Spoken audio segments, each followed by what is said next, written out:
Y hablamos ahora del nuevo camino migrante hacia los Estados Unidos, que es por Guatemala. Un equipo de Deutsche Welle sigue a varias familias venezolanas y hondureñas desde Esquipulas, que está en la frontera de Guatemala con Honduras, hasta Tapachula, la primera ciudad en la frontera sur de México. Y durante el trayecto en bus son extorsionados en varios retenes de la policía guatemalteca y muchos también deben pedir limosna para comprar sus pasajes. Según el reporte, el aumento del flujo de venezolanos y cubanos con mayores recursos ha multiplicado los abusos en una ruta cada vez más ramificada y peligrosa, según cuentan también en los albergues. Para las fuentes contactadas por nuestro equipo, el fin del artículo 42 solo servirá a las redes de tráfico para promover la movilidad de personas centroamericanas. Este cruce fronterizo entre Honduras y Guatemala es el kilómetro cero de la migración centroamericana, que sortea por el monte los controles policiales. Un tramo sencillo comparado con la selva del Darién que atraviesan la mayoría de venezolanos, como Keila y su hijo de 4 años, que huyen de la crisis económica. Por lo menos en los días que yo transité murieron 4 personas, donde también falleció una muchacha con su bebé. No sé las razones, pero sí fallecieron y vi los cadáveres. Su familia y el resto de venezolanos son extorsionados por la policía en 2 de los retenes de las 4 horas de bus a Ciudad de Guatemala. En la capital, muchos hondureños, sin posibilidad de pagar un coyote, piden limosna para comprar su siguiente pasaje.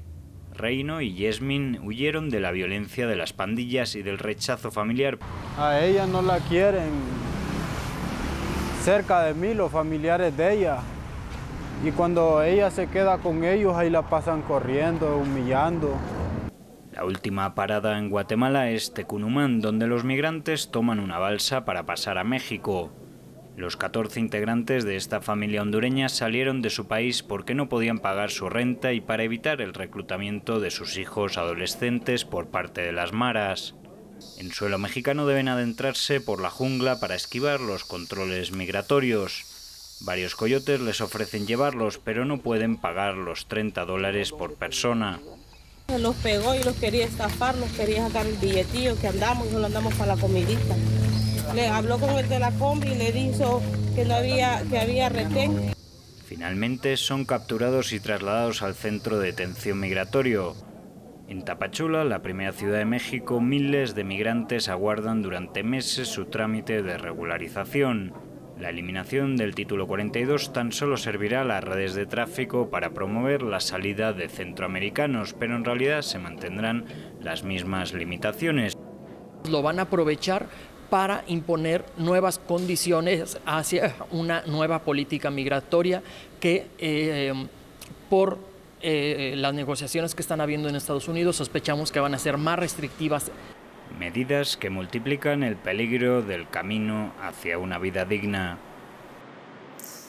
Y nunca la migración irregular había alcanzado estas estadísticas, estas historias y esta deshumanización. Queremos contextualizar, lo hacemos con el internacionalista experto además en temas migratorios, Manolo Préstamo, en Ciudad de México.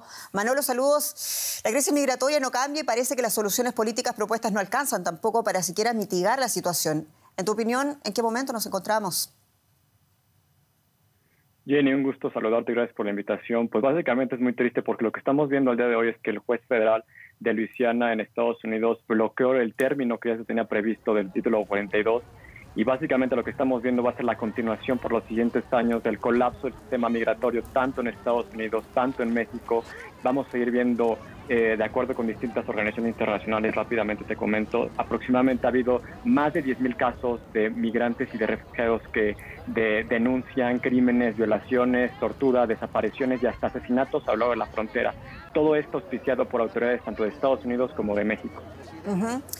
Los testimonios citados en nuestro informe sugieren que la eliminación del artículo 42 sobre migración en los Estados Unidos, el que citabas tú también, podría incluso empeorar la situación. ¿Cómo lo ves?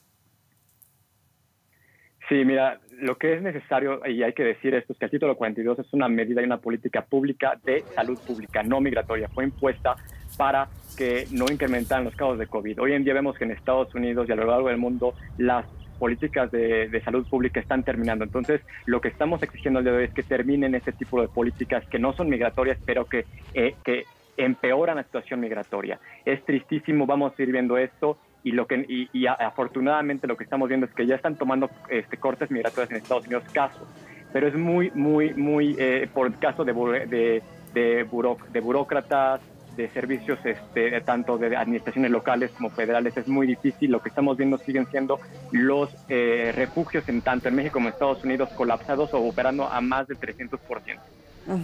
Manolo, y por último, ¿por dónde pasan las soluciones? Brevemente, ¿crees acaso en esa solución regional que proponen gobiernos como por ejemplo el de Chile?